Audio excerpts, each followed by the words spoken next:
Exactly نام ابھی میرے ذہن میں نہیں ہے تو میں اس کو غلط نام کوٹ کرنے سے بہتر ہے کہ نام نہ لوں. بہرحال ایک وہاں ان کی سوسائٹی تھی, اس میں ایک آدھ دفعہ ہم نے بھی چکر لگایا. اور ایک چیز جو میں نے مصور عباسی صاحب کے اندر دیکھی کہ بڑے ڈیڈیکیشن کے ساتھ بہرحال یہ اپنی سوسائٹی کے لیے بھی بڑا کام کر رہے تھے. اس میں ٹھیک ہے ان کے ساتھ اور بھی پارٹنرز ہوئے ہوں گے, ایک بڑا پروجیکٹ تھا, اس میں لازماً اس میں کئی ایسے اپ اینڈ ڈاؤن, اور بزنس کے اندر یہ چیزیں تو اپنی جگہ ہوتی ہیں, لیکن ایک بات جو تھی کہ اس سوسائٹی کو سکسیسفل بنانے میں انہوں نے بڑا اپنا بہرحال کردار ادا کیا. پھر آپ کو یاد ہوگا کہ اردغل غازی ایک بڑا فیمس ڈرامہ ترک سیریز جب وائرل ہوئی پوری دنیا میں, تو پاکستان میں اس کے ایکٹرز کو پہلی دفعہ پاکستان لانے والوں میں بھی مصور عباسی صاحب بھی تھے, جنہوں نے یہ ترکی گئے, ترکی جا کے ان کے ساتھ معاہدے کیے, ان کو جیسے بھی لایا لیکن ان کو پاکستان لے کے آئے اور ایک سافٹ امیج انہوں نے پاکستان کا دکھایا. گو کہ میرا ابھی عباسی صاحب سے عرصہ ہو گیا کہ کوئی رابطہ نہیں ہے, میں اس لیے یہ باتیں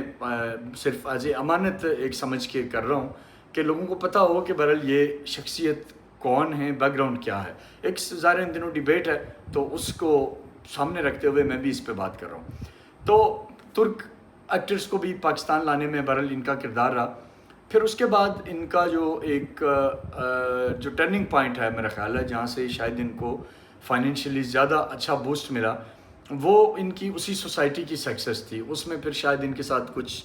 اور انویسٹرز نے ہاتھ ملایا, اور جو ان کی سوسائٹی تھی اس کو انہوں نے شاید اس کا رقبہ بڑھایا, اور اس میں کیونکہ کامن فرینڈ سے کبھی کبھی ہماری بات ہوتی تو ہمیں یہ پتہ لگتا کہ پروگریس کر رہے ہیں, ان کا جو نیٹ ورک ہے وہ بڑھ رہا ہے, فائنینشلی اسٹرانگ ہو رہے ہیں, اور پھر ایجوکیشن کے اعتبار سے یہ ایڈوکیٹ ہیں. اور جب ہمارا ان کے ساتھ تعلق شروع ہوا تو ان دنوں یہ ابھی شاید LLB کر رہے تھے یا آخری سال میں تھے, کوئی اس طرح تھا. بہرحال تو پھر ان کی سوسائٹی, اور اس کے بعد پھر جب آزاد ڈیجیٹل بنا تو آزاد ڈیجیٹل کا ظاہر ہے بیک گراؤنڈ ہر ایک اپنے اپنے حساب سے کوئی بات کر رہا ہے, کوئی کچھ کہہ رہا ہے. مجھے اس کا ظاہر بیک گراؤنڈ کا نہیں پتہ کہ اس میں مصور عباسی صاحب کی اپنی کیا انویسٹمنٹ ہے, کوئی اور انویسٹر ہے کسی اور کے ساتھ مل کے کر رہے ہیں, کیا سینیریو ہے, اینکرز کو کیا کرتے ہیں, کیسے کرتے ہیں, یہ مجھے ظاہر اس چیز کا اتنا زیادہ اندازہ نہیں ہے. لیکن یہ ضرور ہے کہ بہرحال میں نے جہاں جہاں بھی کبھی عباسی صاحب کا اپنا جو اوپینین دیکھا تو میں نے تو کبھی ان کو کوئی بائسڈ نہیں دیکھا, کہیں نہیں لگا مجھے کہ یہ کوئی اسٹیبلشمنٹ کی بات کر رہے ہیں یا کوئی اس طرح کر رہے ہیں. کل پرسوں بھی میں ان کا ملک ریاض کے حوالے سے بھی ایک ان کا دیکھ رہا تھا, کسی کو انٹرویو دیا انہوں نے مزمل سروری کو, تو اس میں بھی یہ کہہ رہے تھے کہ ملک ریاض جو ہیں وہ ہمارے ہم سب کے محسن ہیں اور وغیرہ وغیرہ. تو بہرحال جو بھی ہیں یہ ایک بات بہرحال میں جانتا ہوں کہ ایک مارکی روبیش جو انہوں نے ابھی تک لی ہے 50 کروڑ روپے جیسی رقم کا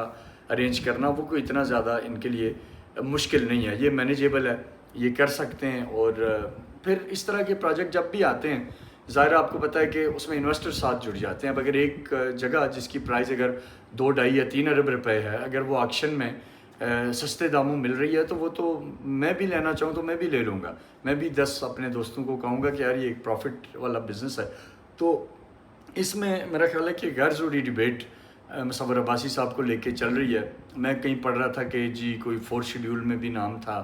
پھر اور بھی کوئی فیس بک کی صحافی جو ہے مختلف چیزیں لکھ رہے ہیں. تو میں اس لیے نہیں کہ میرا ان کے ساتھ کوئی ذاتی تعلق ہے تو میں اس لیے یہ وضاحتیں دے رہا ہوں, لیکن اس لیے کہ جو مجھے پتہ ہے اتنا تو کم سے کم بتانا چاہیے. جو شاید ان کا جو کہیں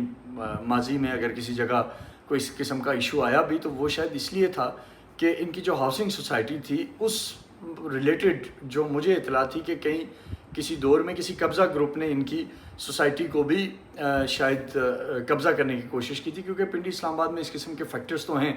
تو وہاں شاید یہ ڈٹ گئے تھے. پھر ان کا اس قبضہ مافیا کے ساتھ کوئی ان کی جبڑ چلتی رہی اور فائنلی جو ہے وہ کیونکہ یہ لیگل تھے تو چیزیں ان کے ہاتھ میں آ گئی تھیں. تو اس طرح کا کوئی شاید بیک گراؤنڈ تھا, اس میں کہیں پولیس کی کسی جگہ پہ شاید ان کے ساتھ کوئی نام یا کسی جگہ مینشن ہوا ہوگا, بٹ آئی تھنک کوئی ایسی ویسی بات نہیں ہے کہ مصور عباسی کوئی 4 شیڈیول والے ہیں یا کیسے سامنے آ گئے, کیسے اتنی بڑی مارکی لے لی. 50 کروڑ اتنا کوئی بڑی چیز نہیں ہے. میرا خیال ہے مصور عباسی کا دبئی میں بھی ریئل اسٹیٹ کے اندر ابھی کچھ انہوں نے شروع کیا ہے, باقی چیزیں بھی ہیں. تو یہ کوئی اتنی بڑی بحث نہیں ہے جس کو لے کے ابھی میں دیکھ رہا ہوں کہ ٹویٹر پہ بھی آگے پیچھے بھی بات ہو رہی ہے. یہ میرے پاس بھی کچھ اس کو لے کے انفارمیشن تھی، تو میں نے کہا کہ میں بھی آپ کو بتاؤں کہ روبیش مارکی کی بولی لگانے والے مصور عباسی کون ہیں. تو یہ بہرحال ہماری جو فرسٹ ہینڈ ایکسپیرینس تھا وہ میں نے آپ سے شیئر کیا. اپنا بہت سارا خیال رکھیے گا. پاکستان زندہ باد.